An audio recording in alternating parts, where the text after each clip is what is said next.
I'm like, all right, we're rolling.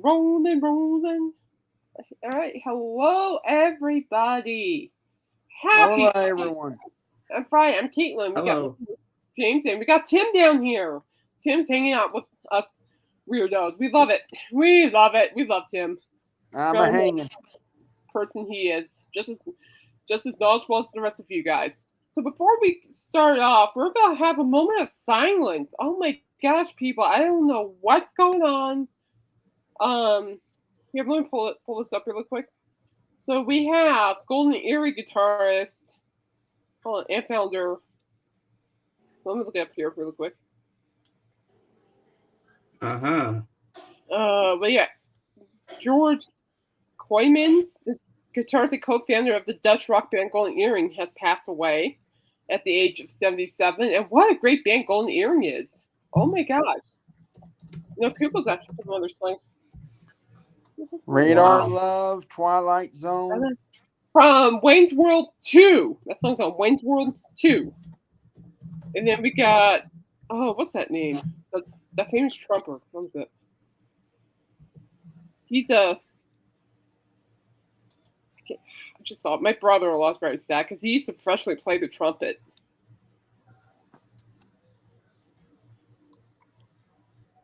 Let's see. No. Oh, is it Majoni? I guess that's the last name, Majoni. Mm-hmm.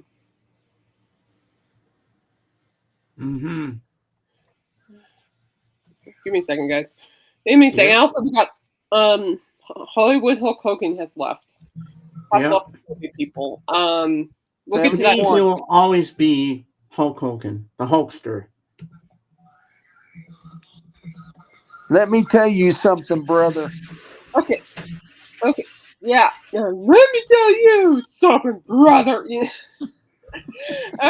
Yeah. Now, Golden Earring were bigger in Europe, and they were here with 25 albums released. Amazing career. I agree with you, Michael.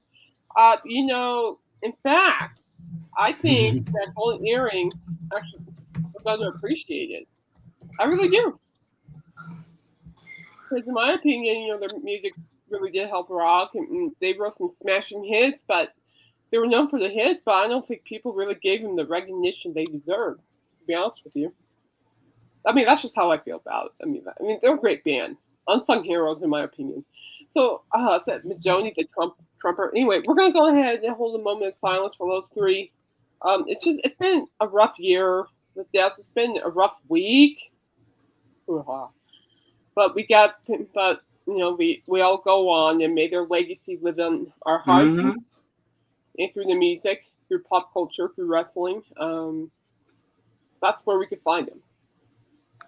They live through us now, and that's what they would want us to do. I would Oh, think. definitely. Yes. Definitely to remember them for what they. Hey, JJ. Is this story? JJ. No, JJ. Stop reading those books. That's not healthy for your mind. No, it's not about the Brady Bunch. Burn those books. Burn those books. All right, so let's go ahead and hold a moment of silence. Here we go. All right.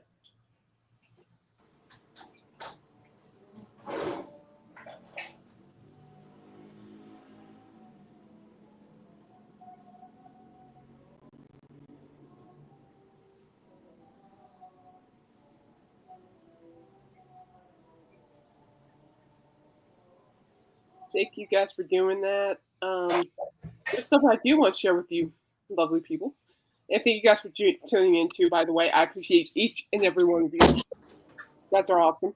For taking your time out of the day to put up with my babbling. I appreciate it. My favorite Hollywood Hulk Hogan story. Boy, I never met him. I always wanted to meet him. And because he seemed like generally a really cool guy to meet. But one of my favorite memories of him was watching him not just be, the Hulkster that we know, but watching him in the NWO. I mean, when he made that heel turn, this is back when wrestling was good, people. No offense, Triple H. But when it was good and they got away with a lot of stuff, that was the best era. And I remember watching, NWO I saw Scott Hall. May he rest in peace. He's always been a favorite of mine. And I remember when Hulk Hogan made that entrance, and that was with the NWO. That was the game changer. Game changer. I thought that was part of the wisest heel move I've seen to this day, to be honest with you. I thought the whole NWO thing was actually well done in my opinion. We got Scott Hall, Kevin Nash. Oh man, Jeff Bagwell. No, not baseball player. That buff guy. Buff Bagwell or something. Baseball player. My bad. I know my sports. Sorry. Wrong one. But it was just great. But one of the greatest things that I've learned about Hulk Hogan while he was alive is that last year, he and his wife got baptized. Yeah. Oh, wow. Yeah. They got baptized. And I thought that was the most beautiful thing that I've heard when I heard about it. Because baptisms are great. But hearing big names being baptized. Wrestling is a sport that it is staged and everything, but the damage is very real, and those guys, they don't live to be very long. No. Yeah, we're going to talk about that in a minute, Michael. Thank you for bringing it up. If you go down through the list and see all the wrestlers, especially during the 80s, that has passed away, it's mind-boggling. Oh man, but what gets me is that the Hulk was blessed enough to live that long. And also, the fact that Ric Flair is still alive even amazes me more. But Yeah. I seen a video of Ric Flair, and he can just barely walk. He's like what Hulk Hogan. They have to use canes to walk, and and the falls and and everything that they've had to go through. Actually, JJ, Is just it's a rough occupation. Oh, it is. No,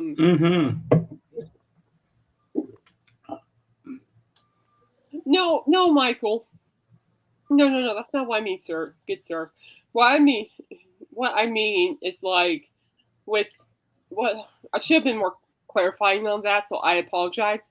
What I meant was, considering what his body's been through and his drug issues and everything in his career, it just really surprised me that he made it to 71. Does that make it sound better? I most certainly hope he surpassed that. I don't wish anything on anybody. I want people to live a happy, long life. Michael, I saw Kate with a shovel ready to knock. Stop that! You're ruining my grand scheme. Stop 71 is a very young age to die. Oh yeah, definitely it is. But if you look at how much his body has endured, and no, you're not, Michael. You're what's the Ross Stewart say? You're forever young. Remember that. Yes, you don't look a day over 21, Michael. Now, you should don't act like your age, which is great, by the way. Most of those wrestlers, though, they've had neck injuries. The neck injuries is the falling on their heads, and you have to fall the right way, and that's the key to wrestling. There was a wrestler who broke his neck, like Chris Benoit. Yeah, he broke his neck. Kurt Angle broke his neck. And I've seen the way they fall off the turnbuckles. Sometimes they don't get their balance and fall on the concrete. No, it is a dangerous sport, and I honestly would have a heart attack if I had a spouse in that. But sometimes they do get hit with a steel chair for real. Yeah. No, the way Mick Foley had like those So that was a bloody mess. Falling on thumbtacks. I was like, I remember watching Randy Orton in his early career playing against Cactus Jack, and the thing messed up, and I fell right where in the tree. The barbed wire around the baseball bat. That is just evil. But yeah, anyway, Michael, that's what I was saying. It's just with everything that Hulk Hogan put his body through, I'm really surprised that he made to 71. I'm surprised that Ric Flair's still alive. I'm like, oh geez, go Ric Flair. I'm like, but anyway, it's tough. My dad was watching some old interviews. The Hulkster was nearly like broadcasts and stuff, and I had my back turned. My mom needed her medicine, and I was giving her medicine. My back was turned. I could hear Hulk, and just hear him go, and the Hulkamaniacs, and as he's just going, the Hulkamaniacs, I actually was smiling. And the reason that made me smile was probably because it just made me happy. Happy to know he was baptized and he was saved. Happy to know that he was blessed with a great fan base and he was trying to have the best life as possible. And it also brought back some memories of watching him, especially in the NWO. Oh man, nostalgic. And of course, JJ, you'll remember these famous lines from Hulk Hogan. Thunderlips is here. Yeah. The ultimate male versus the ultimate meatball. Oh. That was from Rocky 3. I'll never forget Sylvester Stallone was saying when they brought Hulk Hogan in to do the movie, Hulk Hogan, when they got into the ring to film the scene, he said Hulk Hogan did not really know how to act, and so he just he threw Sylvester Stallone around, and Sylvester Stallone, hey, take it easy. I have all the Rocky movies on DVD, and I loved how Sylvester Stallone looks up at Hulk Hogan like, Yeah, and Sylvester Stallone said what they showed in the movie. He said when he did that, when he looked up at Hulk Hogan, he said that was not an act. He was genuinely surprised about, he said, this is, take it easy. Knowing me, my flight response will kick in, and I'll probably bolt it out there like Fort Knox. Bye! See you later. His reaction, though, it still gets me to say his reaction looking at the Hulk Hogan. He's like, yeah, he's something. I mean, you look at Sylvester Stallone. Sylvester Stallone is not a small man either. And he picked Sylvester Stallone up and just threw him like a rag doll, Oh no, I will admit, Sly, I love you. And he even picked up Hulk Hogan too in the scene. I remember that. Yeah, it's funny. It's Sylvester Stallone, you're an inspiration to me. If you were a life coach, I'll attend all your sessions. But seeing you get tossed around like a rag doll just cracked me up. I'm sorry. It still does. And then I remember back in the VHS days, I'd rent all the wrestling videos and watch Hulk Hogan, all the famous ones from the WWF days. Yeah, me too. And there was one where there was a Hulk Hogan one. And he was saying to all those Hulkamaniacs, all right, all my Hulkamaniacs, I got something for you. A really good drink that's going to make you powerful. It's called Python powder. Yeah, but the thing like the Hulk too was the fact that he brought joy to people. Just immense. People were just so happy just to talk to him or just hang out with him for like a few seconds for a minute, and he made their day. And it's just like he just seemed like a really great person just to approach and say hi to. And I'm like, cool. Well, I think if it wasn't for Hulk Hogan in any of the wrestling companies, I don't think there would be wrestling. I mean, there was wrestling back in the day. There was wrestling in TV studios, but he transformed it into arenas and stadiums, and there would be no wrestling without him. Yeah, I mean, not as we know it. Yeah. No. Well, he was I always remember at the end when he'd hold up his championship belt and then they'd play I'm a Real American. You go like this and they get the crowd going. And when he ripped his shirt off. I love his entrance music. That was Rick Derringer and yeah. And he made Rick Derringer a lot of money off of that song. Oh, because Rick Derringer was getting paid every single time he went to the ring, and that song, I mean, paycheck. Paycheck. Tim, do you Oh, remember the first WrestleMania, the yes, tag team match when he was partners with Mr. T? Mr. T and was against Paul Orndorff. It was him, Mr. T, and Superfly Jimmy Snuka. I Against, like Superfly. yeah, He was cool. I like Snuka. He was against cool. Roddy Piper, Paul I Orndorff, and love Roddy Piper. Cowboy Bob Orton. Oh yeah. That was great. Yeah, no, and the iconic WrestleMania match between Hulk Hogan and Andre the Giant. Ooh. How long 93,000 people at the Pontiac Superdome. And I was shocked that he actually picked up Andre the Giant over his head and slammed him. Well, if you watch, I can tell you right now, I can't do that, people. That would be a if you watch that match, right before that happened, he gets up, he looks at Andre, he shakes his head like this, and then he walks over to Andre. Andre helped him a little bit because Hogan picks him up from the bottom, and Andre helped. And he didn't have him up long until Andre fell over. So Andre. Oh, Michael, you're so nice. Look at this. Look what Michael said in the chat. Oh, you're so nice. Jeez, you wrestling fans are cute. And let's not forget the most hottest woman in all of wrestling. Miss Elizabeth. Miss Elizabeth, yes. That was before. Okay. I'll give Miss Elizabeth a lot of credit because she did start the whole diva thing. She did help revolutionize women's wrestling. For a minute, Jay's like, you're gonna say Sunny. I'm like, oh, come on, guys. Like, oh no, she was annoying. But well, she was there just for eye candy.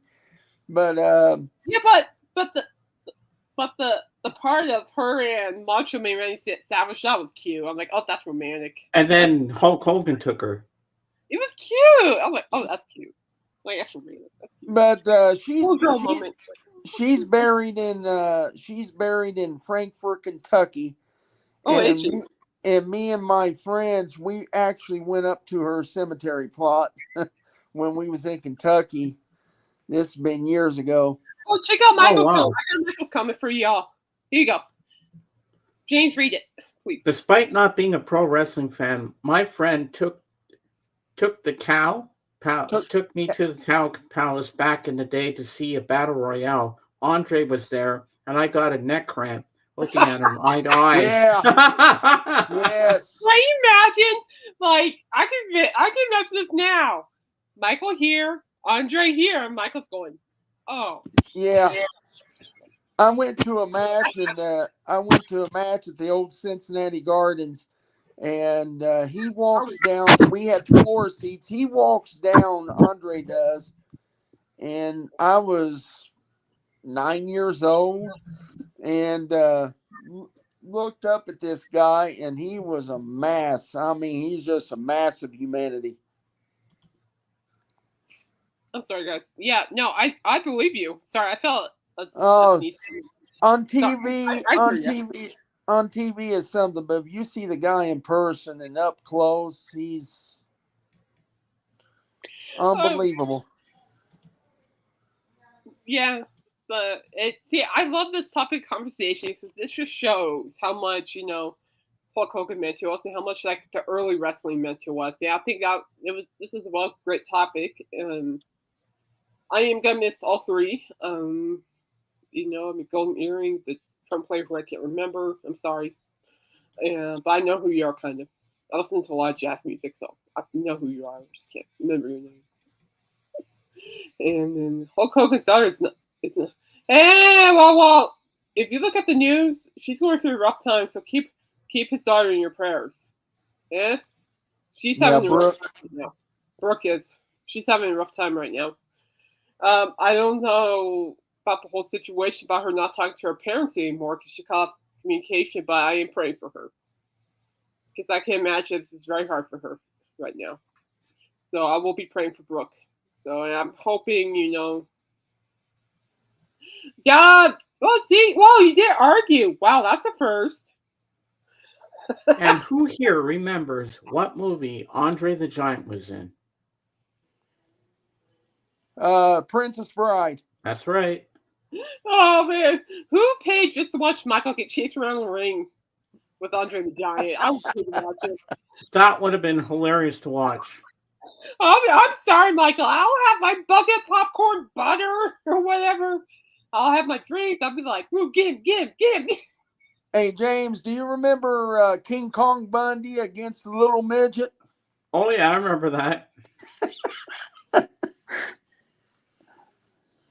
King Kong Bundy, he was funny. Back in the day, wrestling was awesome. Then Brutus the Barber Beefcake when he cut their hair when he knocked them out. Yeah. And then Jake the Snake Roberts when he bring the snake out of the bag.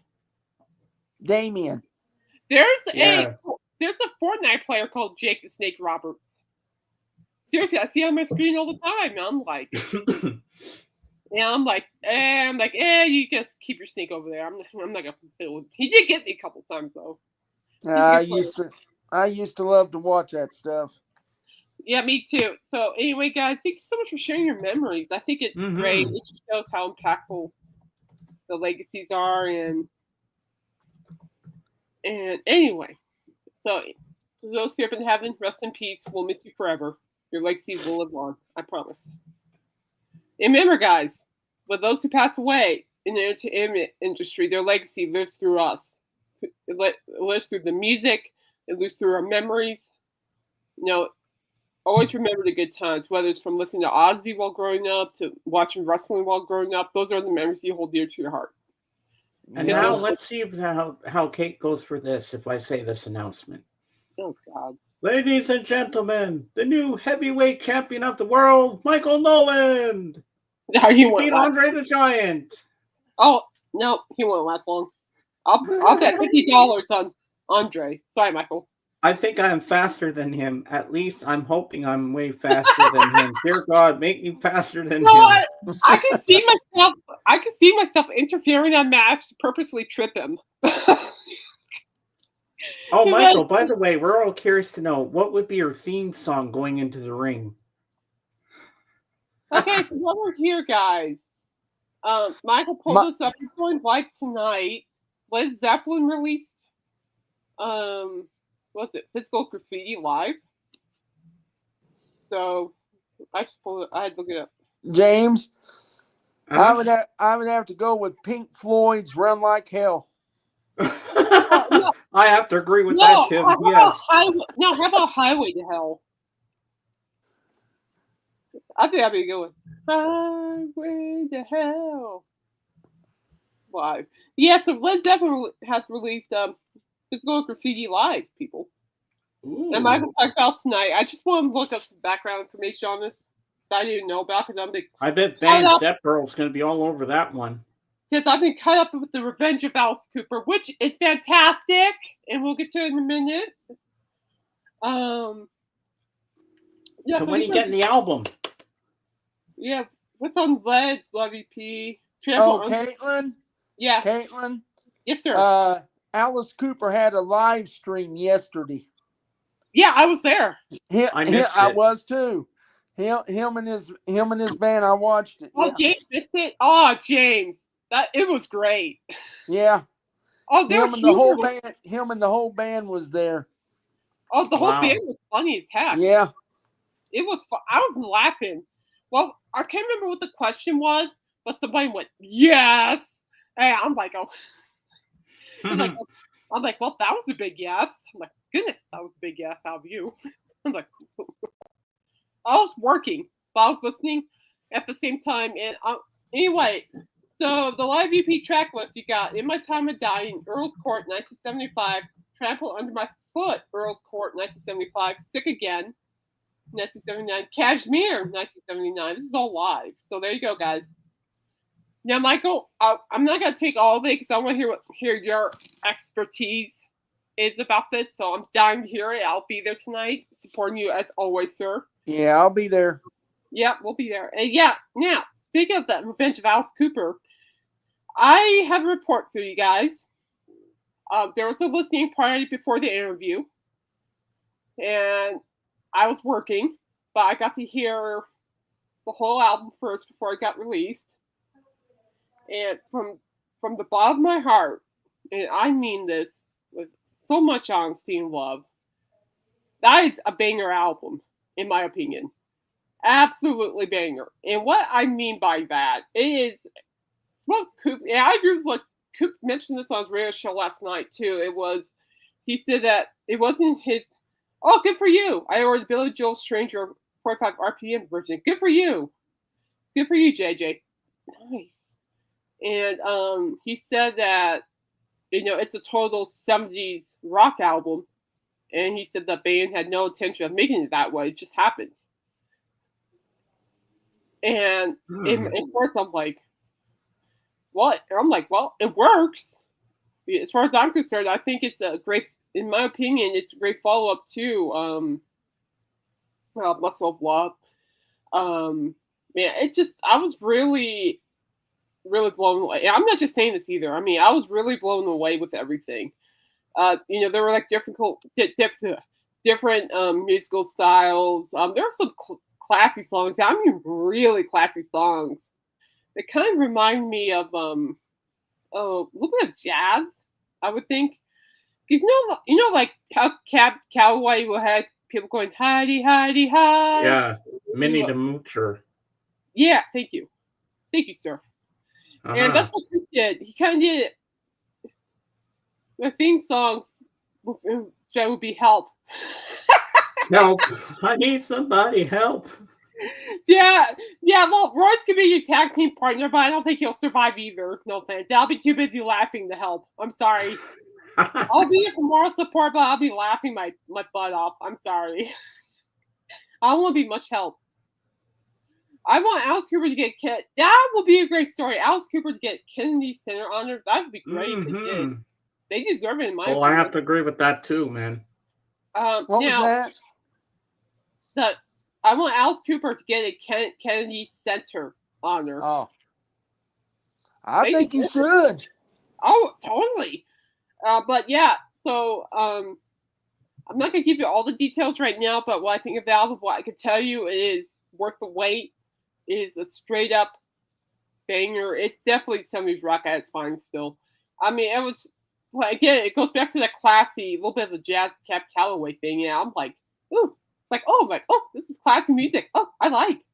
And I do like classic music like that, and I'm very open-minded with music. I do like classic music like that. So that was really nice to hear. And there were some songs where I'm just like, after the first time of hearing the chorus, I'm already singing along to the chorus. And I also think there are a couple songs on the Revenge of Alice Cooper that are follow-up songs to songs from previous albums. I think what's that one song? Damn Flies. Yeah, something about flies. Damn fly. I just like how Coop says that. Damn flies. Like, I can't help but laugh at that. It was just a little humor for me. I'm like, oh. but I'll share my thoughts on that. I have plans this weekend to finish blogging about the album. All the openings, intros, stuff is done. That's done. I have Black Mamba, Up All Night, one's already written down. Back. It's so sore through some songs.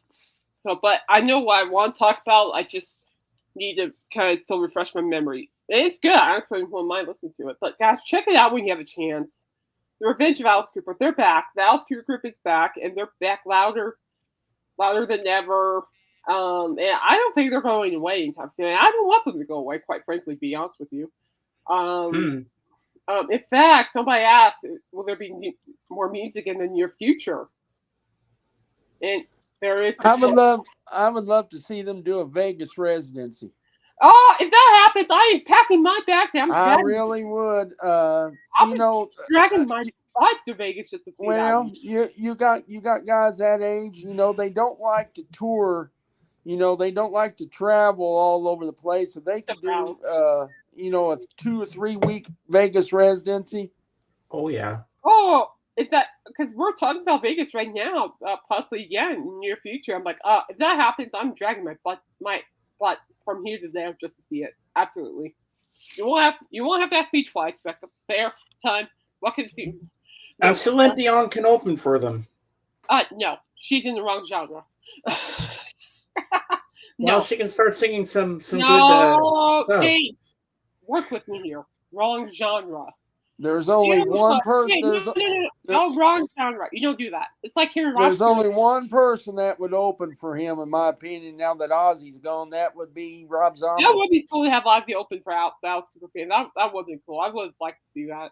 No, Rob Zombie. James, if anything, Celine Dion could open for Rod Stewart.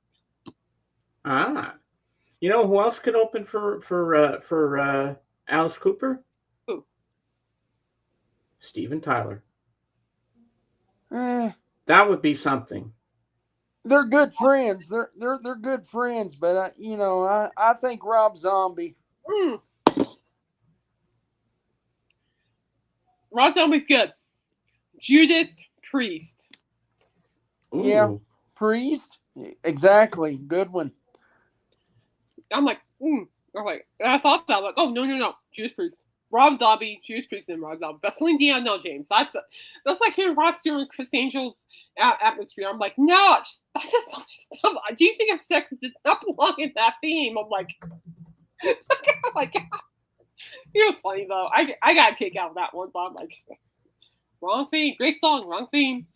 Anyway, so guys, check out The Revenge of Alice Cooper. You'll love it. The blog post is going to be published Monday.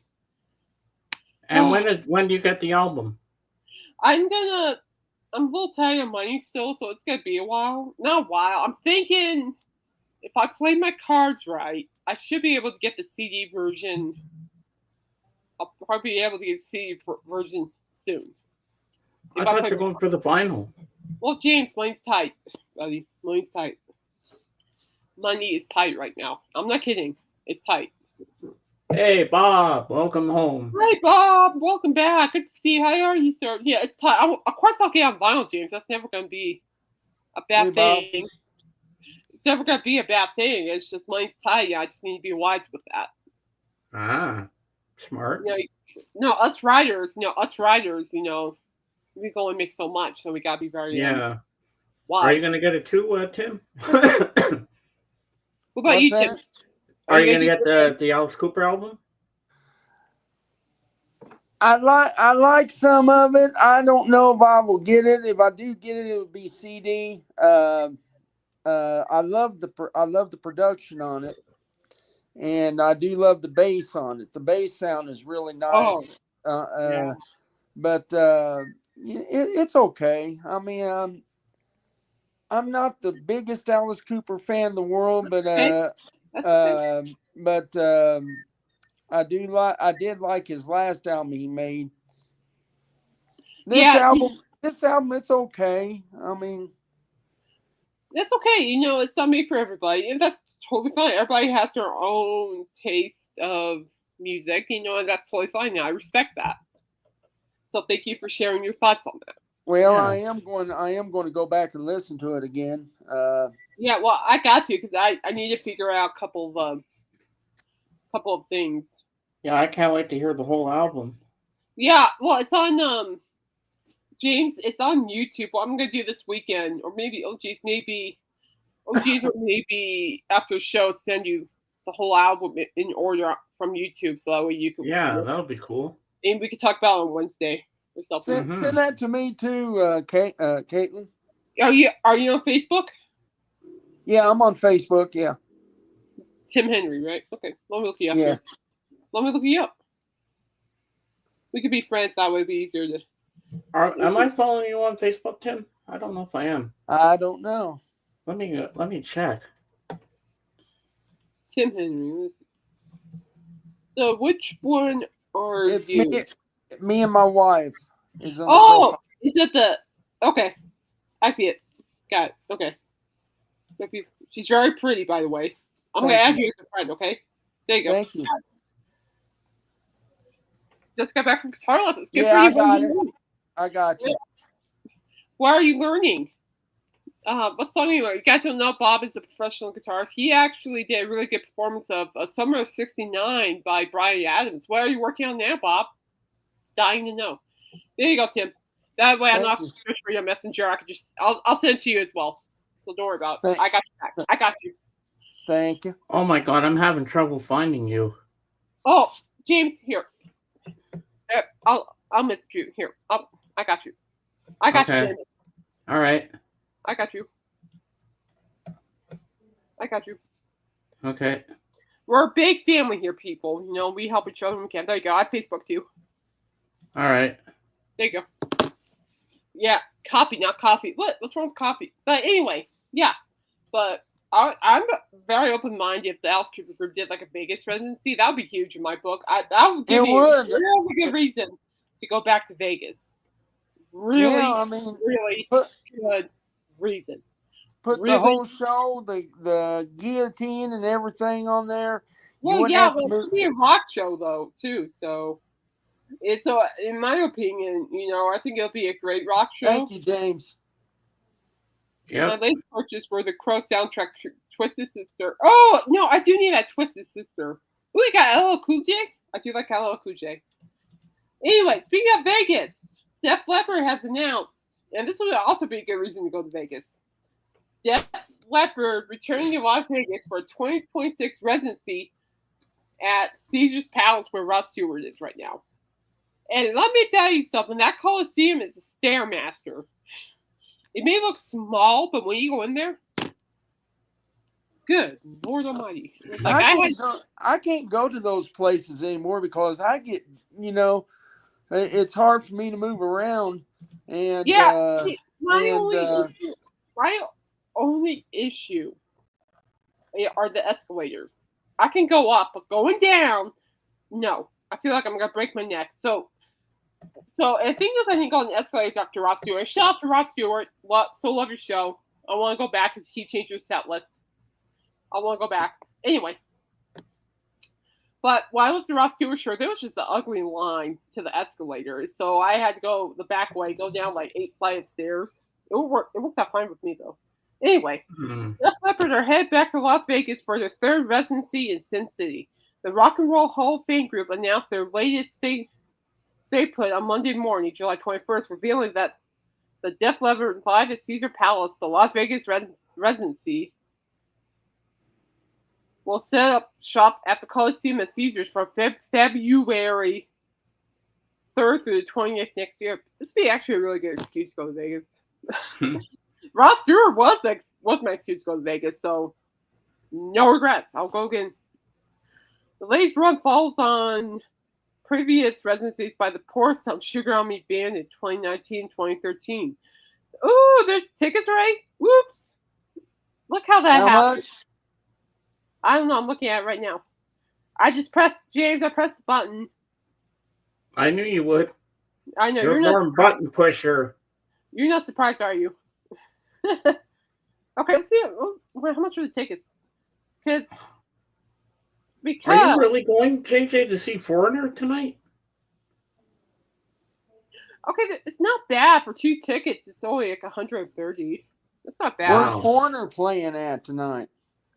Well, that's not bad. Oh, and JJ asked them that you want to know what love is. No, JJ, I'm not showing you. You're on your own.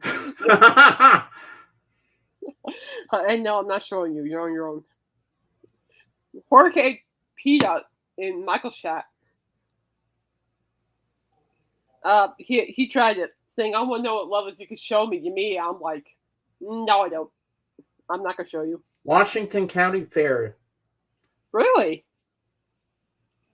Wow, JJ, that's cool, I'm man. looking at Vegas.com because that's where I got my Rod Stewart and Chris Angel ticket. So I'm gonna. Look, Backstreet Boys are on sale too. Ooh. No, Caitlin, say goodbye. Say goodbye, Caitlin. Bye. Yeah, cool. No purchase for you, Kate. Oh, I want to feel it. You got to save up for the Alice Cooper album. Yeah, that's true. No regrets. Remember when you said you're going to buy Yeah, something? yeah. I kept telling you Vegas, Kate. Where's the mute button? No one needs to know these things. Someone look it up on Ladies Vegas. and gentlemen, the heavyweight champion of the world, Royce in the house. Ding, ding, ding, ding. Hey, Royce. How are you, sir? So good to see you. Oh, did you order that Revenge of Alice Cooper? That you'll love the album. There you go, Def Leppard. Let me look it up here. Let's see here. You know they're not charging. It's actually pretty cheap. Actually, Really? that's actually the cheapest I've seen. I'm like, oh. It's not bad. Still the greatest Def Leppard album ever is High and Dry. No, sir. No, High and sir. Dry. Yeah. No, sir. High and Dry, 1981. The greatest Def Leppard album ever. No, sir. Steve Clark. It's good. It's good. Steve Clark and Pete Willis. We can argue about this later. I love you. Okay, but I understand where you're coming from for sure. But yeah, I'm gonna have to look at. I need to talk. Well, there's another Vegas residency that's going on now. I'm wondering, it's not Backstreet Boys. Thank you very much. But what was it? Kelly Clarkson. Kelly Clarkson. You made me lose count. Well, it happens when you don't pay attention. Yeah, Jeez. you got to pay attention to how many belts you got, Royce. I pay attention. Why can't you?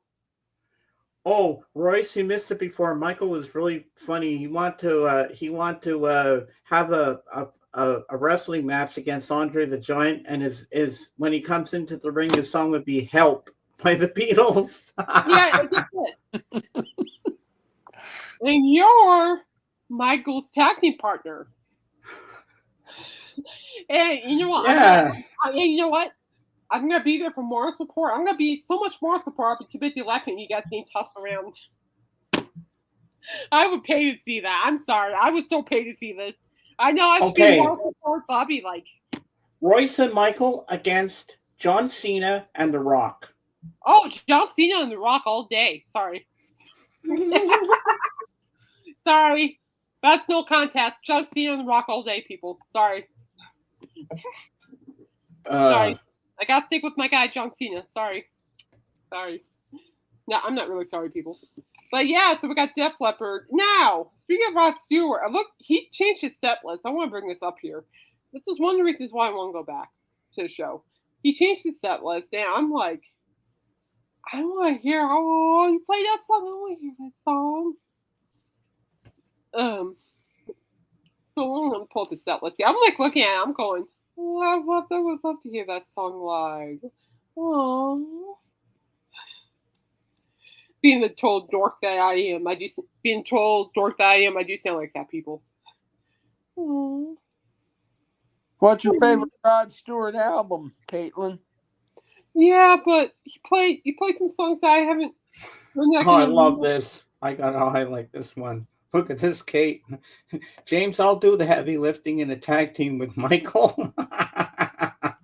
Well, if it helps any, I'll be for moral support, but I'll be too busy laughing. So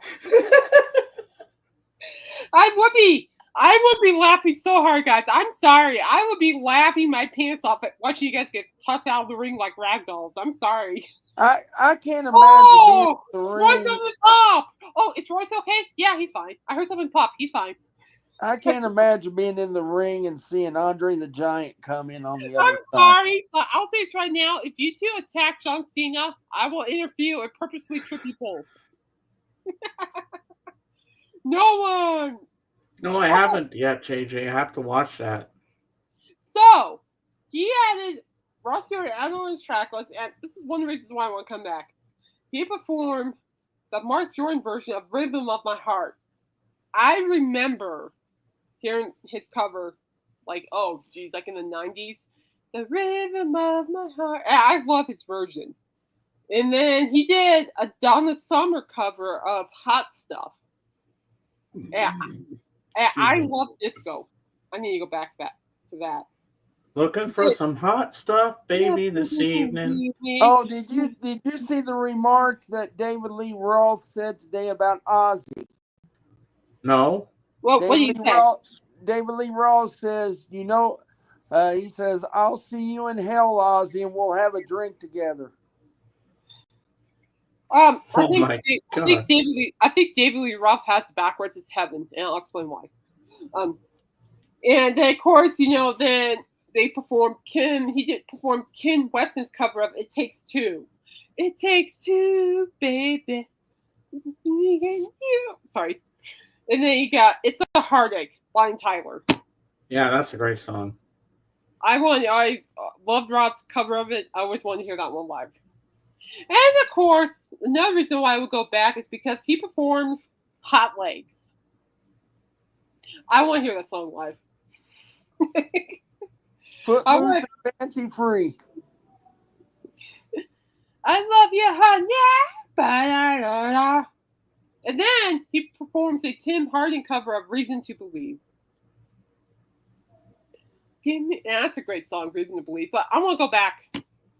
He put some more songs I like I haven't heard live yet. I want to go back. I might have to go back to extend it. I'm going to have to drag my... Oh, come on! What? That's the hose. Come on! Sorry, people. Now, I'll tell you, I like Rod Stewart's song called "Passion." Oh, he's awesome. When I saw him live back in March at Caesar's Palace, just wow. I mean, I saw him in 1981.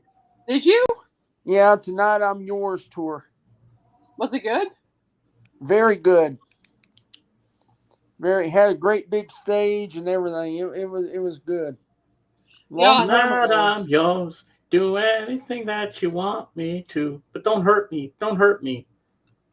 I was really glad that he performed "Have I Told You Lately I Love You." I always loved his cover of that. So when he performed that at Vegas, I'm just sitting here just listening to him sing. I'm just sitting here like I just love it. It's like if I were ever to get married, I want to have that version played because I'm just like sitting here in my seat going like just watching. That's a song I have to dedicate to Millie. "Have I Told You Lately that I love you?" I love you.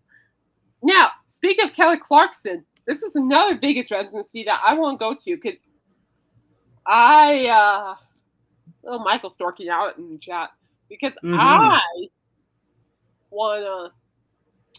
grew up watching her because of American Idol, and there's a song on here that she added to her set list that I want to hear live. There's actually it's more than two, but the two big ones are "My Life Would Suck Without You," and indeed does. And then second one is "Stronger," "What Doesn't Kill You." That is an ultra motivational song. What doesn't kill you makes you stronger. Stand a little higher. It's a good song. And then, of course, you got "Breakaway," "Walk Away." We got "Because of You." That was a duet she did, actually collaboration with Reba McEntire. "Miss Independent," "Beautiful Disaster," and that is a great song. Dave, oh my God. Hey, buddy's tripping. Good to see you. Hey everyone, James went up against Andre the Giant. His song. Do you really want to hurt me? Ladies and gentlemen, the other heavyweight champion of the world, Jorgen, the Jazzman Stavros. Wait, who? I was celebrating Dave. What? Jorgen. Hi, Jorgen. I'll tell you a good song for that would be "Drop." That let the bodies hit the floor. Let the bodies hit the floor. No, and Dave would be his I dropped manager. a bomb on you. Or how about "If You Want Blood, You've Got It." I'd be like, but "Beautiful Disaster" is a cute ballad. I like that one. Nice ballad. And then she closes off with the banger "Since You've Been Gone." Plus, she covered the Beatles. Come together. So I like to hear her singing. I like to hear her sing. Nice. Yeah, I like Dave, you can be Jorgen's manager. No, leave Jorgen out of this mess, okay? I don't want him to get hurt. Royce and Michael can get hurt. Jorgen doesn't need to get hurt, okay? I don't think the gimmick, the jazz man, would draw any big bucks in the ring. Okay, so let's talk about Ozzy Osbourne here. Ooh, nice. I saw a Ozzy. really good article about Christian rock bands paying tribute to Ozzy, or talking about or remembering him. So I'm gonna pull up. I'm not kidding, people. I saw a really good social media post about Pastor talk about meeting with Ozzy, and it was really a really good story. It was well done.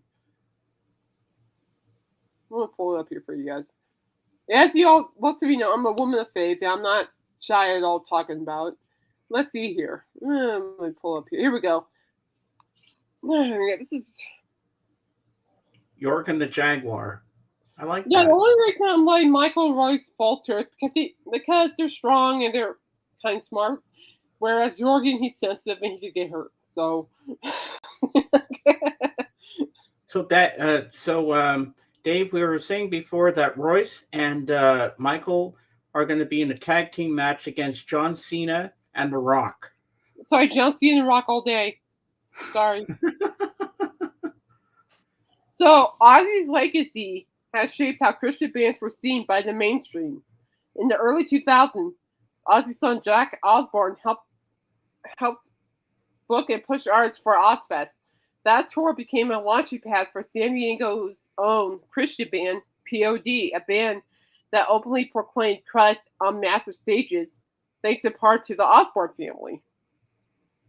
Millions saw them at Ozfest, and that visibly mattered. Ozzy and Sharon Osbourne helped break down the barriers that kept many bands out of mainstream exposure. They championed artists they believed in, regardless of industry type. It gave them a global stage through Ozfest. Reflecting on that impact, POD's Sonny Sandoval shared, POD had the honor of playing Ozfest twice in the early 2000s. Ozzy and Sharon were always so kind to us, and I pray his legacy is remembered with the same love and generosity he showed to young bands coming up. Metal, rock and roll, new metal, and countless other genres were shaped by the work he poured into every project. For a lot of us, Ozzy was never that scary. Millennials didn't grow up with the bat or the protest. We grew up with the MTVs, the Osbournes, a reality show dad, surrounded by family chaos and bleeped out conversations, yelling at the sky, and confused by the operation of a microwave. Piccolina. Hey, Piccolina, I was just wondering how to do it. Oh, Piccolina, I'm doing well. How are you, dear? So good to see you. Hope you're doing well. Glad you're here. Yep, the whole gang is here. I'm loving it. No capes, but you'll have to wear a unitard and a leopard print tights, Jorgen. Oh, gosh. Don't embarrass him. Make Royce wear that.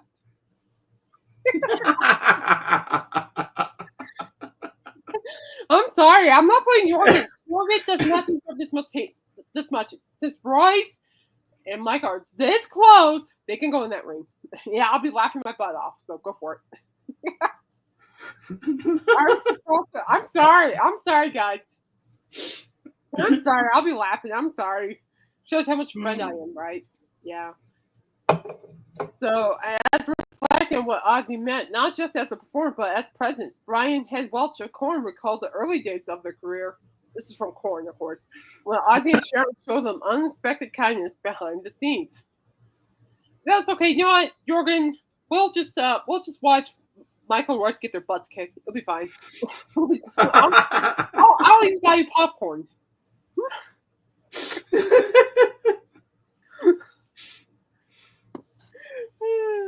And so, right, he described those memories as sacred, praying, Lord, thank you for all the experiences we have with Ozzy and for the absolute kindness he and Sharon displayed to Korn over the years, especially the first few months of our debut album came out. He went on to ask for waves and waves of your love, mercy, and forgiveness to wash over Ozzy as he reunites in eternity with the late guitarist Randy Rhoads.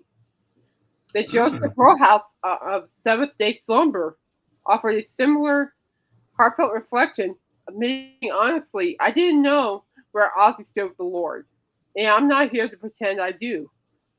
But what he did know, he said, was this. He had a massive impact on music and inspired a ton of musicians, both Christian and non-Christian. whether directly or indirectly. What he brought to the table creatively has shaped a lot of what we hear today. Amen on that. I agree. Mm-hmm. Hey, Dawson. Ozzy didn't clean up well, but he gave the world music that dared to wrestle with fear, morality, God, and grace. He helped build the world Christian rock grew up in, even if he wasn't trying to. So today, remember the man. We recognize the legacy. Mama, he's coming home. That's well written. But James, I'm sorry. Oh, buddy, it's okay. I was crying last night. That hit me right there. Mama, he's coming home. Oh yeah. So this is a great aspect to look at. Christian or not, believers or not, Ozzy and Sharon, they impacted lives. And they did, yes. I want people to see that. Okay, I want people to see that because it was more than music. Obviously, it's been more than just music. It's a couple of shotgun. No, yeah. Oh, and get this one too. Jorgen, she will spend all your profits on albums that jump in her cart. Darn right I will. Don't need to ask me twice. But this just proves that he was human and he cared a lot about people. Okay, it wasn't just about the music. It wasn't just about the money. It was about helping others. Yeah, I'll never forget seeing Black Sabbath when they played Live Aid. Yeah, but they're cute, Jorgen. No offense.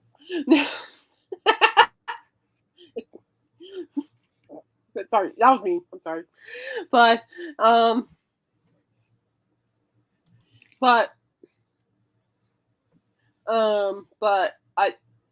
they cared, and that's what it needs to be. That's what else needs to be seen.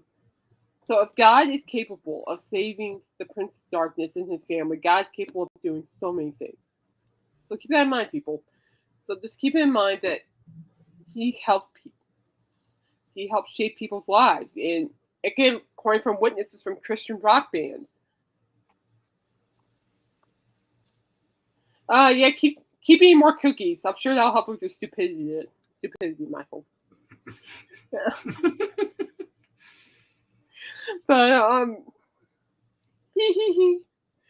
but yeah, so it's just awesome. So it says right here, in this article, Ozzy was the godfather of heavy metal. Period. Without him, the genre as we know it doesn't exist. That means no Sabbath, no Slayer. Right? This also means no Striper, a Christian heavy metal band, no Skillet, no Demon Hunter. In the words of Heaven's Metal magazine founder Doug Van Pelt, Ozzy was the godfather of heavy metal. Like members of the Mafia in the movies, it's interesting to note how soberly some of these characters looked at God and morality. Black Sabbath, the legion of bands that they inspired in the soul career, were a confusing veneer of evil that was easy to react to from the service. As in one of those funeral scenes from the mobster film, we pause now to reflect on the family he's left behind. We bless him in the name of Jesus, and we show kindness to those grieving. When we do this, we might show the attractiveness and power of God's love. Mm-hmm. That should be done today. Grateful, introspective, and unapologetically rock and roll. Oh, yeah. So Ozzy's fingerprints reach even further into a Christian rock landscape than most fans realize. Like many kids of this generation, he was raised in the Church of England, and that early foundation stuck with him. I believe in God. He once said, I don't go to church, but I don't think you have to go to church to believe in God. That's according to Men's Journal. In another interview, Ozzy reflected, I'm a Christian. I was Christian as a Christian. I used to go to Sunday school. The Guardian. He often referred to Jesus as the original rock and roll star. These were off-the-cuff remarks from a man who, despite everything, still acknowledged something bigger than himself. His lyrics reflected on the messiness, especially in Sabbath After Forever, which include lines like, "I've seen the truth, yes, I've seen the light, and I've changed my ways, and I'll be prepared when you're lonely and scared at the end of our days." Stryper, the original Christian metal band, covered the song in 2015 without altering a word. And when Ozzy passed, frontman Michael Sweet posted the same lyric with the simple statement, "I believe he believed. God bless you, Ozzy." Ozzy's legacy also shaped how Christian bands were seen by mainstream. Yeah, we're already talking about that. So there you go, guys. So this is something that I want you guys to keep in mind. Okay, he not only was he the godfather of metal music, but he believed, and that's something to really think about too. It's just, I think that's really beautiful. Mm-hmm. And regardless if the band was Christian or not, he helped them. That is beautiful, people. It is. It really is. So, and that's something I will also remember Ozzy for having that kind of heart. And I am gonna miss him, and I do. The world's far too quiet without him.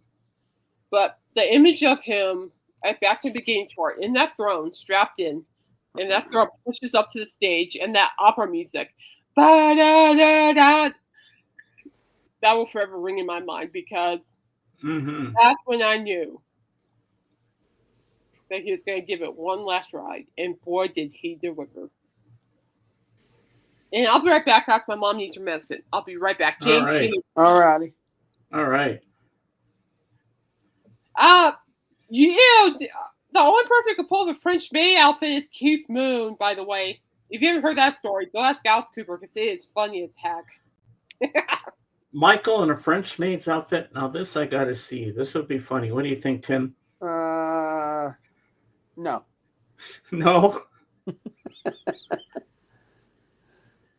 Well, I like what Dave says here. He says, "I was thinking a powder blue with gold lame capes for Michael and Royce. Gold boots too. That'd be cool." Ooh, dude, do you think those gold boots will go well with my French maid's outfit, Dave?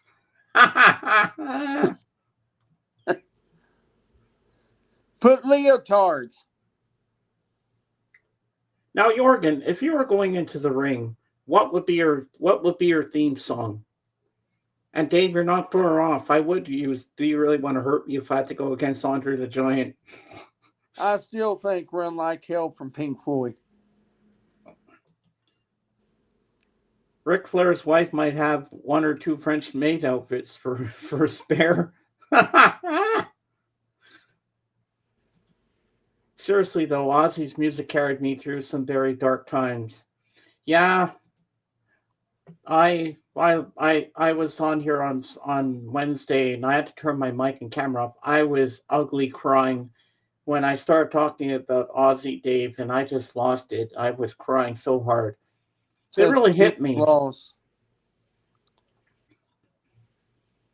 And then Blood and I watched a documentary about him, The 9 Lives of Ozzy Osbourne. I didn't even know he had an older daughter. I thought he just had Jack and Kelly. He had an older daughter named Amy, but she was never on the Osbourne show. Yeah. And he was married previously to that with 2 kids. Then they talked about the famous bat incident where he bit the head off a bat. There was also the incident where he peed in somebody's boots backstage. Yeah, I heard about that too. Yeah. Yeah, he did some. he was bizarre. Oh, he did some crazy shit, man. I might have a song by Swedish 90s rock group, Walk. Oh, okay. And Dave, what would be your theme song going into the ring?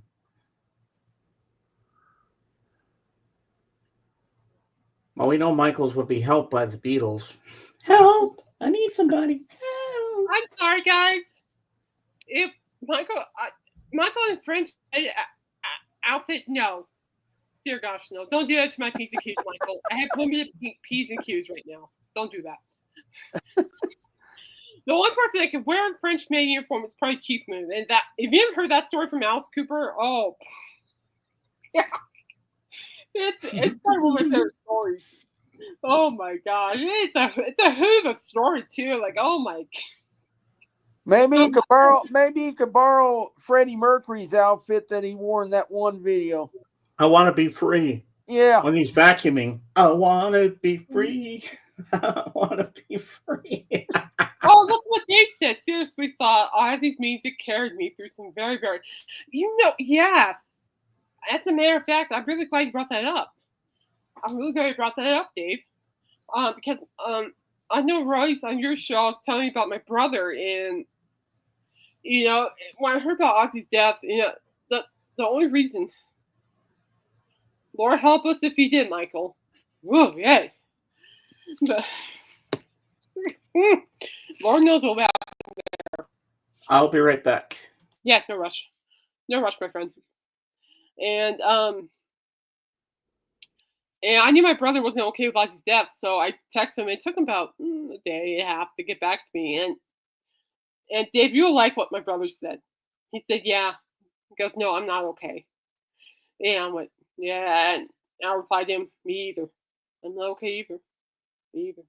And I told him, in fact, I'm depressed about it right now, to be honest with you. And he goes, "Yeah, that's understandable." And then he went on to tell me that when he heard of Ozzy's passing, he called his old drinking buddies, and they talked and they reminisced on Ozzy's music for hours. And then and that alone just proved how much the music impacted him and his drinking buddies too. And that's all I've heard from him for a while. So I'll check back with him like in a week or so, see how he's doing. But yeah, and it's true. I mean, Ozzy's music. I'm glad you found music that really helped you through some really bad times, David. Now, just wait a minute. Oh, don't give me that attitude, sir. This is my show. I'm kidding. Meow. Somebody stepped on Royce's foot. Meow. I'm like, whoever did, good job.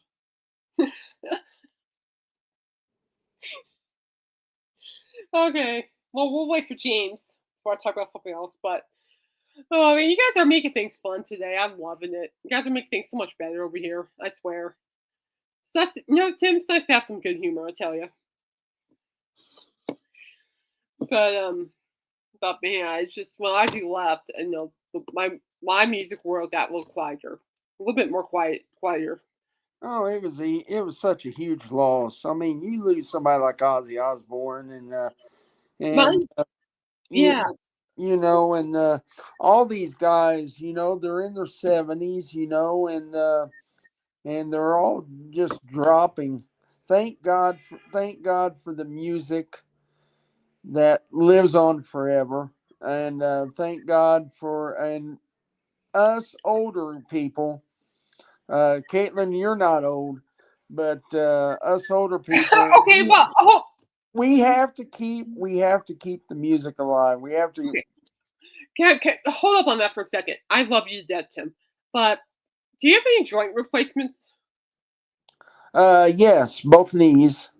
Yeah, so do I. So kind of both my knees were replaced, so is my shoulder. So my joints are pretty much older than it should be.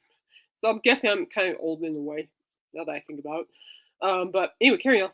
You're good. But we have to keep the music alive for the younger generation. We have to introduce them. Because a lot of these Generation Z people, they don't, they listen to their music, but we have to introduce the classics. We have to introduce Zeppelin and Sabbath and Deep Purple and all the good music, the classic rock. We have to keep it alive because I believe classic rock is coming to an end, and the classic rock will be 9 Inch Nails and the 90s bands now. where the 60s, 70s, and even the 80s bands are, starting to go away. Yeah, I was thinking. I was thinking during dinner yesterday. My sister and her fiance, they're like, "Well, yeah, okay, it was Ozzy Osbourne, but he didn't teach anything." I'm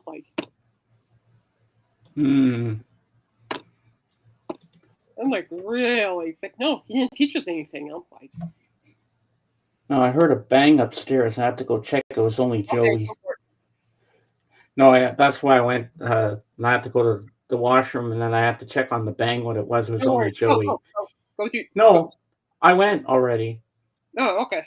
Yeah, Joey was crying. Oh, is he okay? He was hungry. Yeah, he was hungry.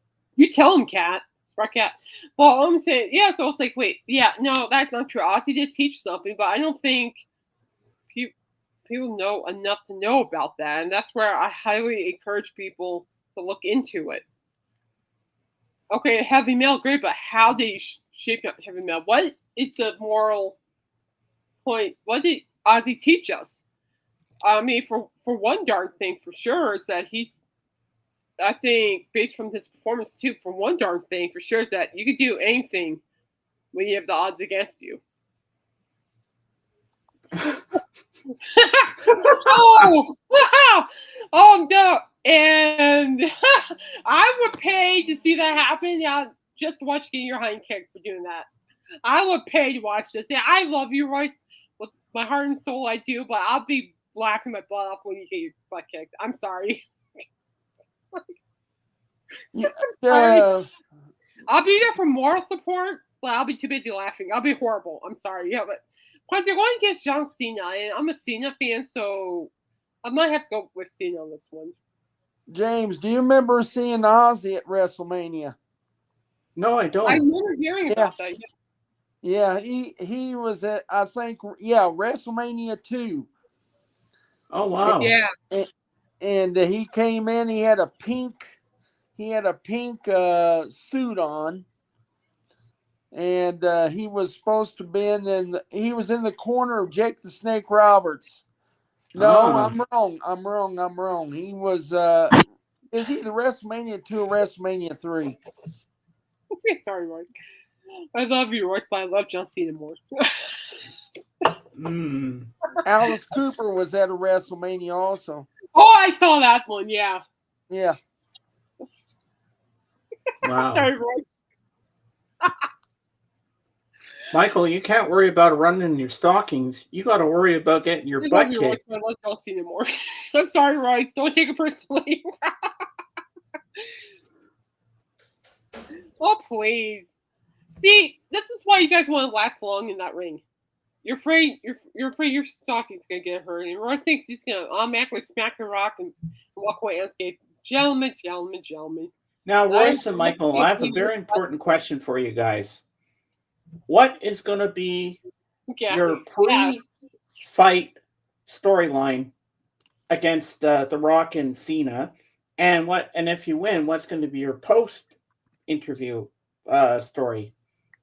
I'm curious to know this. $20 says that Michael throws out his hip with that kick. Side kick. $20 says that Michael will throw out his hip with that side kick. I already put in there. Oh, there you go. Yep, Jorgen knows his wrestling. Right, Jorgen. Yep, Jorgen knows his stuff. I'm calling it. Yeah, Michael throws out $20 that Michael throws out his hip. Who wants to put money on that one? I'm sorry, people. I should be supporting, but I'll be too busy laughing like an idiot. I'm sorry. Plus, there's John Cena. I love John Cena, so kind of have to jump on the John Cena train. So I'm sorry, people. Will John Cena be in the new Fast and Furious movie? Oh, well, Michael, you can always email Alice Cooper. He can tell you how to apply mascara or eyeliner, for that matter. You can tell him. It's the word Jorgen. Oh, by the way, the only person that's invincible, Royce, is Alice Cooper. So Let's try that one. That's a no-brainer. Billy Joel shares his first update after brain disorder diagnosis. So let's see what he says here. If I can just get the stupid article to work. So, as you know, he had a brain diagnosis disorder. Oh, stupid YouTube. That one. There we go. Let's see. So he just gave an update. He's doing okay. According to the Guardian. He's working. His balancing has been hard. So he's having balancing issues with his brain problem. Yeah. Yeah.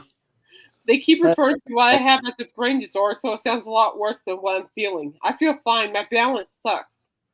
It's like being on the boat. I'm like, that's fair. Ozzy was just super relatable. His songs, I don't know. He said, "Don't look at me for answers. I don't know." That's true. I don't know. Oh, totally. I don't know. You like our last one, Royce? $20. I'm pulling another $20, Michael. That you and Royce will only last like, I don't know, 5 seconds. That's how much faith I have in you for this. 5 seconds. 5 seconds. Yeah, it's gonna probably be the best 5 seconds of my life watching. Well, ladies and gentlemen, I have some announcement to tell you. Tomorrow, James, we love you too. Tomorrow is Mick Jagger's birthday. Yep. Happy birthday, Mick. Yep. How old is he? Mick is really getting up there, but he's still going. So basically what he has is affecting his balance and gait, cognitive function, and bladder control, which sucks too. I just hope over the age of 60. So Billy Joel, we're praying for you, brother. I hope you don't have MS. No, I don't want to say anything on anybody anymore. It's just life is just. My mom has Parkinson's disease, and just watching her alone, it's just. I hope Billy Joel don't have MS. No, I don't. I just hope he says he feels fine, but it's just balancing issues. That's the issue. That's the problem. Yeah, it just sounds. I can imagine it's very challenging for him. But my thoughts and prayers are always with him, and I really hope that he's fighting this. And I am for that. I mean, Ozzy. He's a prime example of fighting the odds. I mean, look at him on that throne. He wanted to get up, and he wanted to beat the. Yes, he did. The holy hail out of that throne. I mean, he was punching that throne. And I'm like, it broke my heart. He wanted to get up. Yeah. But the thing was that, and Billy Joel is also a good example of this, that Ozzy fought the odds against him, but Billy Joel's doing the same thing. My mom's doing the same thing. And so you look at Ozzy, considering how much pain he was in, that's a hero. Just an absolute hero. To see all of these legends get old like this and, having troubles, health issues and everything, it's just so sad. Hey. Yeah, sorry. Cat. Sorry. Yeah, no, it's depressing.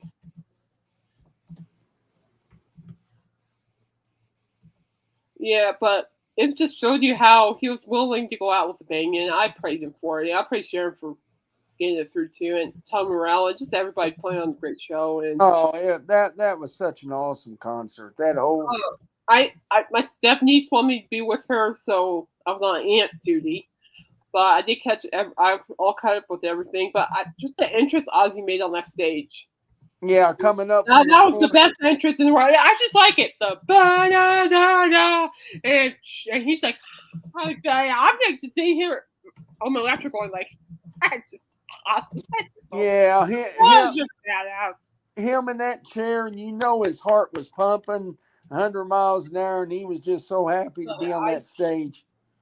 I'm forever blessed that he came to say goodbye. I'm forever blessed for that. I think I would feel worse if he didn't say goodbye. To be perfectly honest with you. He definitely went out with on top. Like, he lives on through us, guys. I'm gonna say right now, he lives through us. Like Hulk Hogan, we're talking about wrestling right now. Hulk Hogan lives through us now. Yeah. And that's something we should be thankful for. Yeah, me too. Okay. Lisa.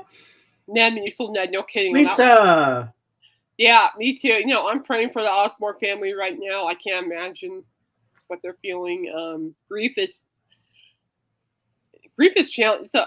I'm calling grief a monster because it's a complicated monster. Sometimes it goes away, sometimes it doesn't.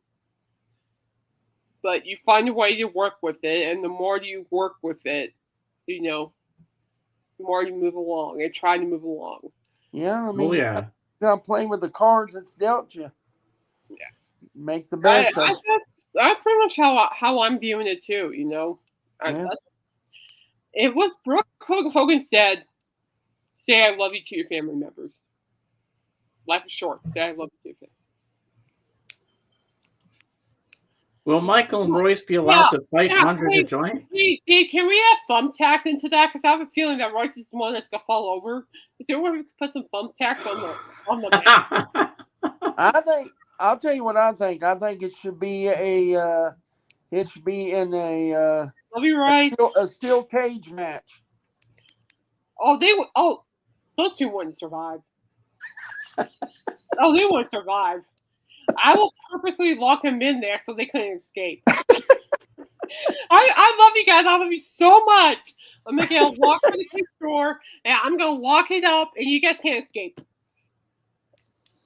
Here's the deal. My God, that would be something. Here's the deal. If they're in a steel cage match, you just keep running around the ring because Andre would get tired. He would get very tired. No, I'll be too busy running around the ring, mocking Michael and Royce, distracting them. I would do it too. Just for John Cena. Yes. Love you, Michael and Royce. I'm telling you, just don't put John Cena in that factor. I have to go with him. I'm sorry. You don't do that. It's like if someone put Alice Cooper in there. I'm ditching you guys for Alice Cooper. It's that simple. Oh my God. It's that simple. I can feel them look at me like that. No more tears, not a dry eye in the house. Wow. I was crying last night. Oh my gosh, was I crying last night? Oh my gosh. But it's okay. Because I learned with grief that the crying, all the crying, the tears, and all that is because it's the amount of love that we can't. It's the amount of love that we can't share with that person anymore. Excuse me. Jimmy Hart's word of Hulk Hogan's death was touching. He was sitting in a car outside of a pizza restaurant, choked and hoping for Hulk to come out with a pizza. Huh? I'll tell you who's also taking this very hard with Hulk Hogan's death is Ric Flair. I'm so in awe of that, by the way. Ric Flair. Anyway, so just remember, guys, grief. It's just the love that we can no longer share with that. Wait, what? Ozzy snorted ants at a poolside to amuse Motley Crue. Are you serious, Royce? Yes, he did. I remember that. He did some bizarre things. I mean, James, you can see that. I wasn't even surprised reading that. I'm like, okay, Michael, they'll maybe put Randy Orton in there and he could give you the RKO your butt. Keep it up. Hey, Warheart, welcome in. Oh, hi, Warheart. Good to see you. Yep, Hulk and Flair were closer, believe it or not. I know. What a great legacy those two had. I tell you. RKO your butt. I'm like, that's a good one. That's a good one. I'm like, oh, good one, Caitlin. That's a good one. I'm a huge fan of Randy Orton too, people. So I'm like, they'd have to tailor a suit that would fit him. That wouldn't rip apart. Something else super for sure. in my email. I'm like, huh? What's that about? Like, where did it go? What about? It was like something. I don't know. I don't know. Popped in my email. I don't know. I'll look at it later. But so remember, guys. So it's perfectly normal to cry because it's just the amount of love we can't share anymore, and that's hard.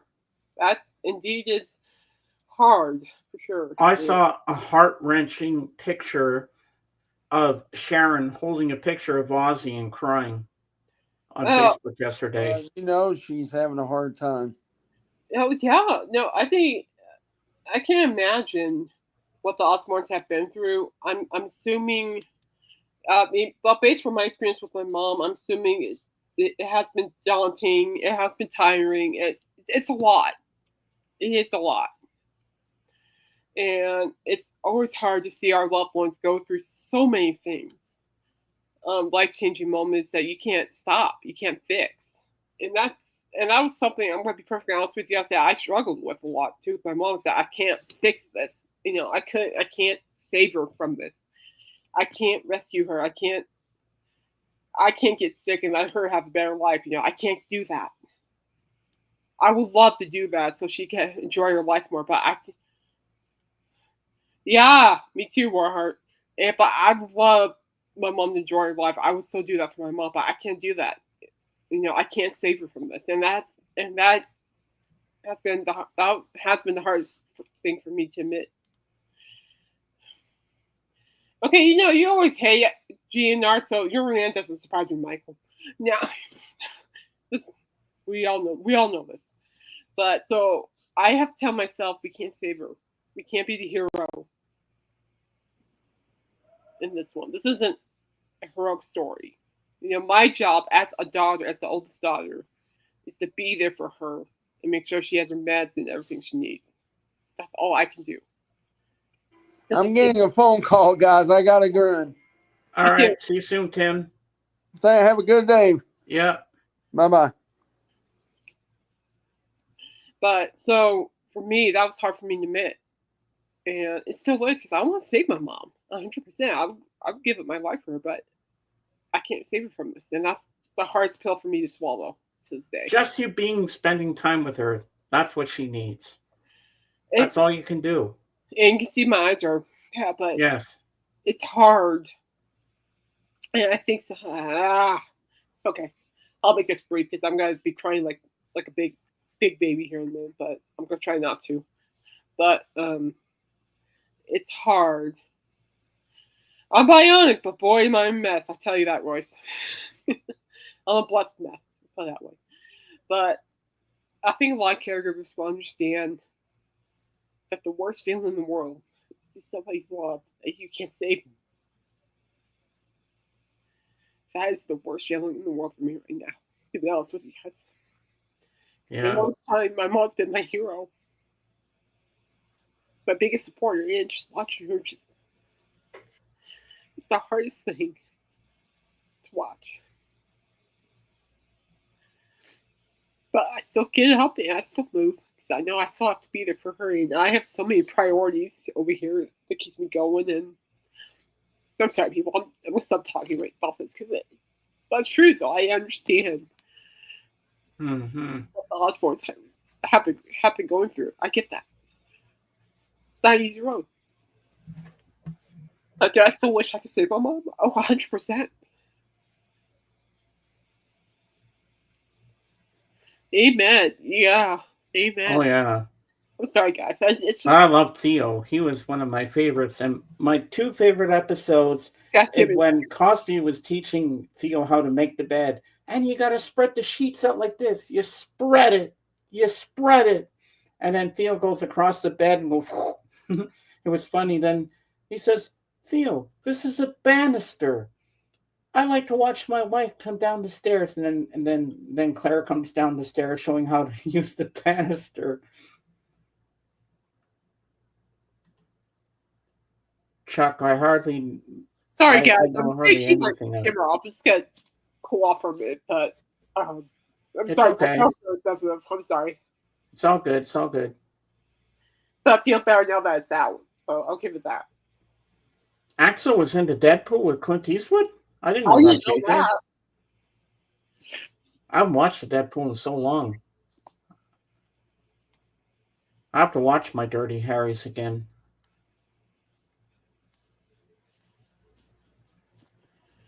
Whew. Sorry, guys. I guess maybe I just need to get that out for whatever reason. I don't know. Guys. But I tend to think some of you do understand, so sorry. I know it's alright. I tend to think a lot of you do get it. So anyway, but yeah, It's all good, Kate. We know. yeah, I know. I'm okay though. You know, I might be down, but I'm never out, people.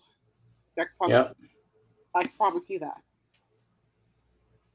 But anyway, yeah. So the Osbournes are definitely my thoughts and prayers for sure because I've been there, so I'm there. So I didn't know. I know the Backstreet Boys had a cameo in the movie, which I thought was hilarious. Oh, what movie was that? Let me look it up. It was funny. It was like they're in heaven. It's funny as heck. I'm like, wait. Wow. I'm like, wait. Is that the Backstreet Boys? And they're singing "I Want It That Way," and I'm like, ah.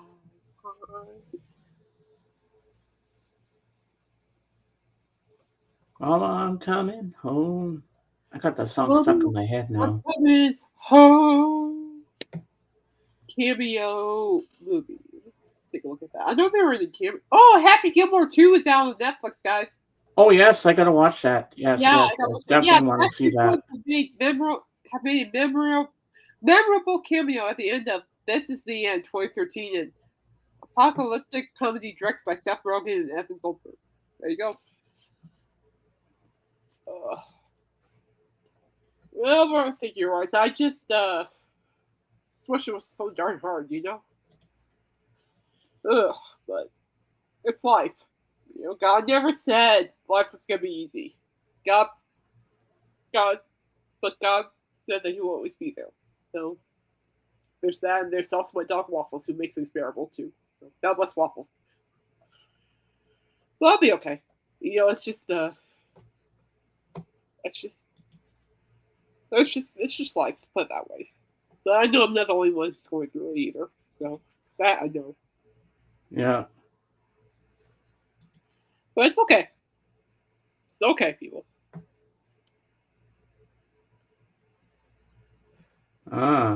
Let's see what we're gonna say here. Favorite Theo moment in Cosby is from the first episode when Cosby is sitting and trying to learn Theo that he needs to go to the school, and Theo tries to find excuses for everything. Oh yeah, I remember that one too.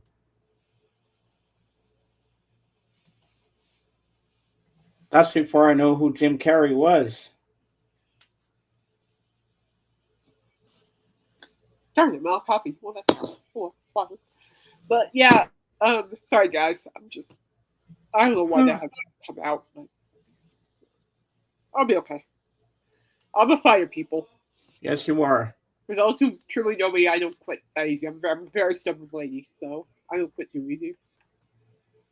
Hey, you know what?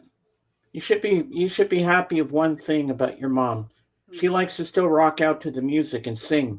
It's my favorite thing about her. You know, just give me a few minutes, guys. I'm back on camera. I'm just trying to calm down a little bit. Just give me a second. You'll thank me later. My anxiety sometimes runs high and makes me look like I'm a mad woman. So, so I was like, no one needs to see that. But yeah, my mom's love for music's still there. You know, I still get a kick out for listening to Enter Sandman as she's headbanging to it. I've never seen my mom headbang before till then. like hey, she appreciates music. What can I say? Well, music's universal. I mean, come on. It's like what Dave said. Ozzy's music helped me through a rough time. Music helps us through a rough time. I can't explain enough. That's why I even tune to Alice's show all the time. His music shows therapy for me. It's like I love Ozzy too a lot, but you know, the Beatles were my therapy in high school. They got me through a lot of stuff. Ooh. Yeah, no. I have all sorts of music that matches my mood. You know, but you find something. Just give me a second, guys. Oh, this is beautiful. I got to put this up here. When you hear what JJ just typed here. Oh, thank you, JJ. I appreciate that. Yeah. I do. I appreciate that. Yeah, that was well said, Kate. I mean, JJ. Seriously, I'm up from my nose. I'm a little scary, buddy. Oh, excuse me a minute. Right, because I have really bad anxiety, so I'm just trying to we're okay. We're not dead. We're okay. You're fine. Yep. You're okay. Yeah, exactly. But thank you for understanding. This was not planned at all. It just came out. Theo said, but Dad, we have money. Dad says, no, son. Your mother and I have money. Yeah, I remember that. I think Ben Affleck said that to his son one time.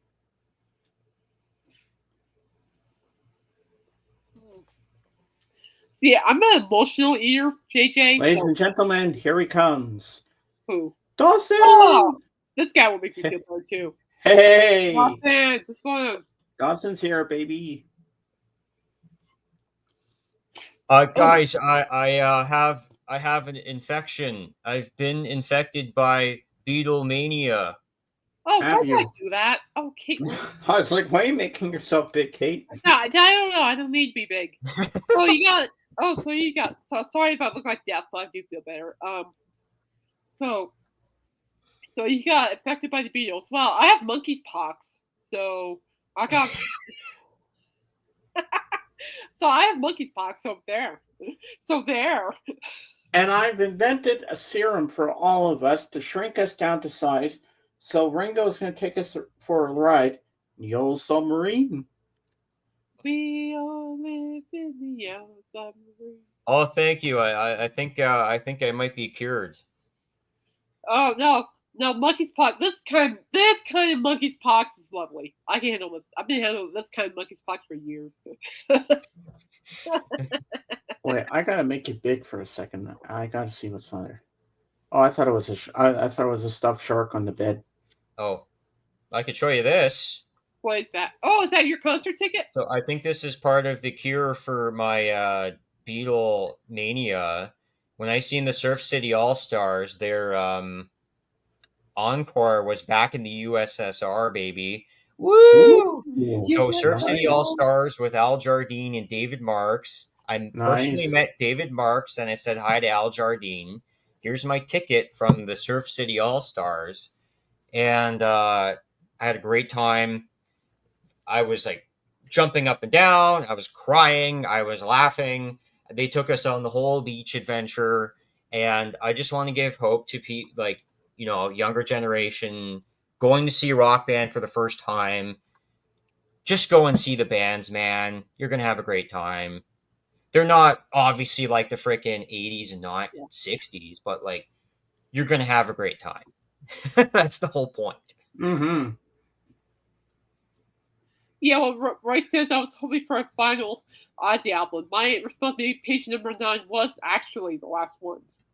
Not just think of the tense now, but think about like musically. That maybe patient number 9 was indeed his last one. Now you really think about it. Yeah, I'm patient number 10. I'm 10th in line for the Beatlemania cure. I don't think so. I was born way before you, buddy. And yeah, and I'm Eric Singer's #1 fan, so get back in line. You're in the monkeypox line. Yeah, but I'm in the true Eric Singer fan line, so go back there. Number 9.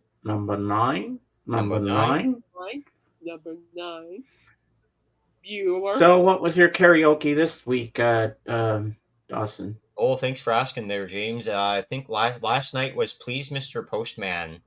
Actually, the most, and then after that was Roll Over Beethoven. So I moved on to With the Beatles, and I'm doing the songs that I'm familiar with so far with that. So I can never do karaoke. Singing at church doesn't count. By the way, just saying. Singing at church is a whole different thing, but karaoke, you can never pay me to do that. Kate, you sing on here twice a week. You got a great voice. We like just when you sing in the school's out for summer. I think you do. I still like a whole people looking at me. Okay, it's like you do a great job. It's bad enough that I was singing in church and people look at me. Please, I was nerve-wracking. Okay, so I'm sorry. See, when I had my second knee replaced, I had this gnarly dream. Whatever, I must have something gnarly to drink because I was throwing my cowboy hat up in the air, going, ride, cowboy, ride, at the top of my lungs, and during karaoke night. Oh, gosh. In karaoke night, and people were applying to me. So I don't know why they gave me the drink in that dream, but I must have been having fun, but I don't see myself doing that. I'm utterly terrified of doing that. In fact, you'll see me standing there and I'll just bolt. I will bolt people. You'll see that happen. So, see you. See you next Tuesday. Bye. Ah. Now, if you bribe with peanut bar cups, something could work. Oh, show off. Oh, show off. You don't get me started, Kate. I'm already a Show cowboy. off. Bye, Bob. So good to see you, sir. See you later, Bob. Have a good one. Bobby. Stay safe. You show off. And I should say, Bob, ride, Captain Ride, upon your mystery ship. Well, I mean, if there were concert tickets, okay, let's put it this way. If concert tickets were involved, okay, we might, okay, maybe. Depending on who the artist is or band. I thought James would do if it was for Paul McCartney tickets. I would. Yes, you would. And if Paul saw me and said, "Oh, you're Sir James, come up on the stage and sing a song with us," that's where James would pass out. I would just be like, "Oh my God, I'm going to sing with Paul McCartney." Yeah. I'd be up there. And Dawson would be up there with me. Yeehaw. Oh, and there's your friend Kate. Kate, get up here too. Oh. Sorry, Sir Paul. I don't feel so good. I'm going to go sit down over here. I'll eat some peanut butter. To meet Paul McCartney in the flesh, you give that up? He's a Hollywood vampire. I'll be in front row. It's okay. What if Alice Cooper sat next to you and pulled you up on stage? I'll be totally fine with that. I'll be totally fine with that. I'll just be talking to him like it's nothing. It's not me. You say, "Come on, Kate, get up on the stage with us and dance, sing." No, I'll just sit down. No, it'd be cool to talk to him. I won't lie. That'd be a cool conversation, to be honest with you. He'll tell you about the history of Milwaukee. Milwaukee. Excuse me, it's Milwaukee. They just showed some behind the scenes from the Q&A from yesterday. That's cool. They actually had the Q&A like at a big church. Oh, wow. It's like a cathedral church based on that. I thought that was kind of cool. Like, that's cool. That's cool Q&A. I think I shout out to the band because I was laughing like an idiot the whole time. Their humor was so spot on. You guys would have liked the Keith Moon story. It was I think Keith Moon was so out that they took the drums out of his hand and he was still playing the drums. Keith Moon was so out that they took the drumsticks away from him and he was still playing the drums. I'm like, that's totally Keith Moon. You know what? Last night, drumsticks. These are the Neil Peart model. Ooh. See if you can see his signature. Oh, really, Dave? Shirakashi Oak, Neil Peart, signature by Pro Mark Daddario. These are freaking cool, man. These sound awesome.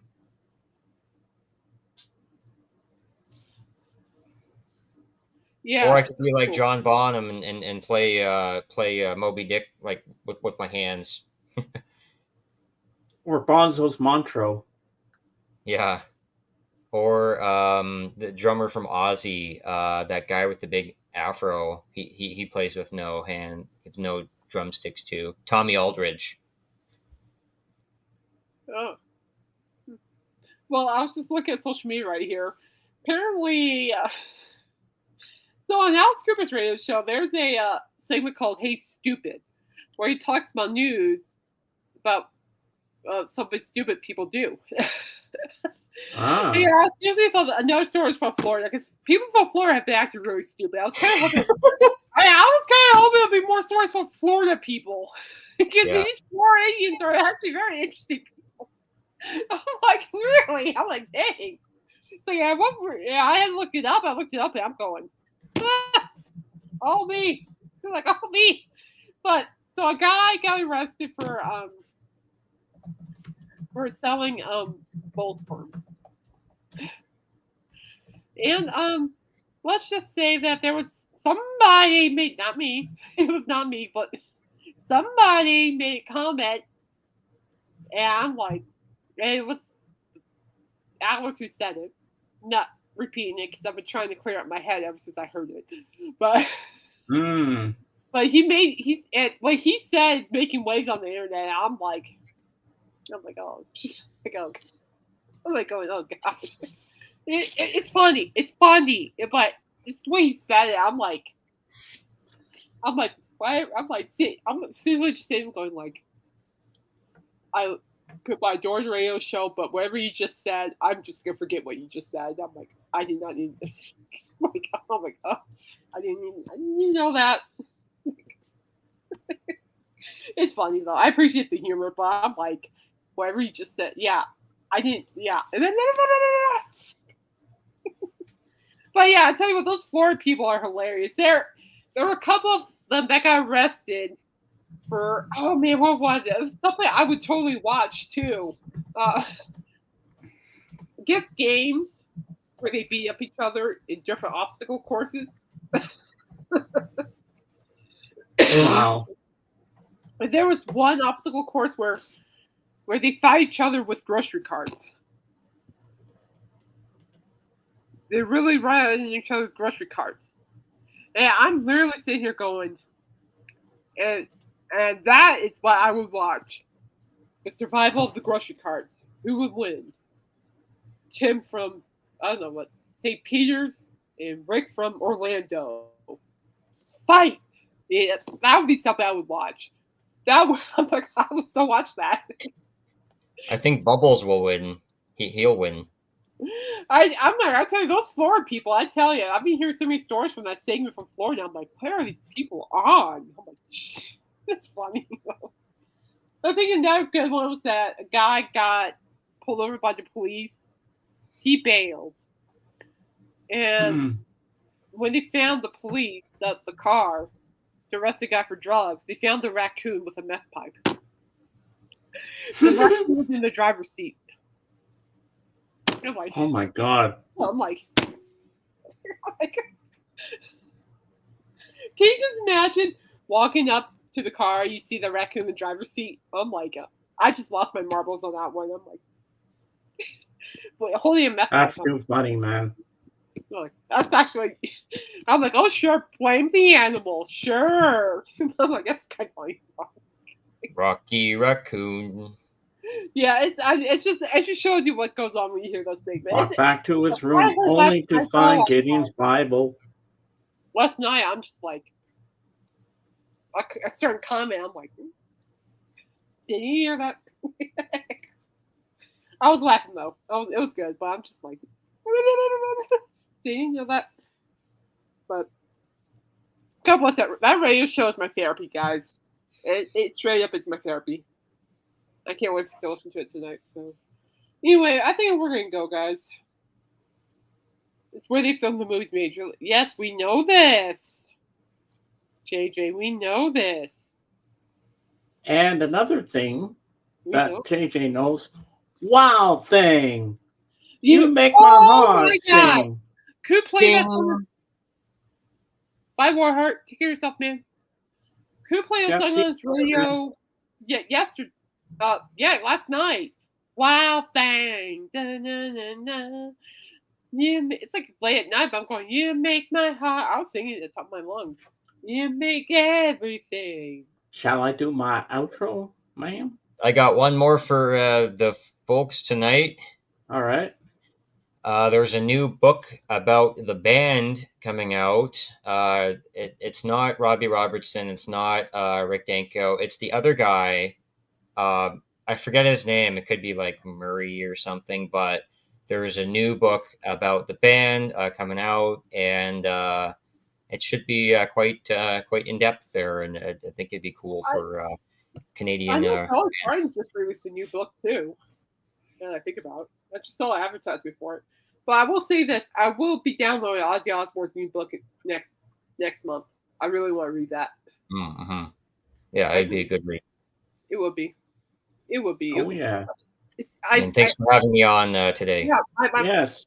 Our pleasure. It's always a pleasure. We're out of here, guys. I think I bored you guys enough. And all right, I got to do my outro first. Yeah. So, and in the end, the love you take is equal to the love you make. Yeehaw!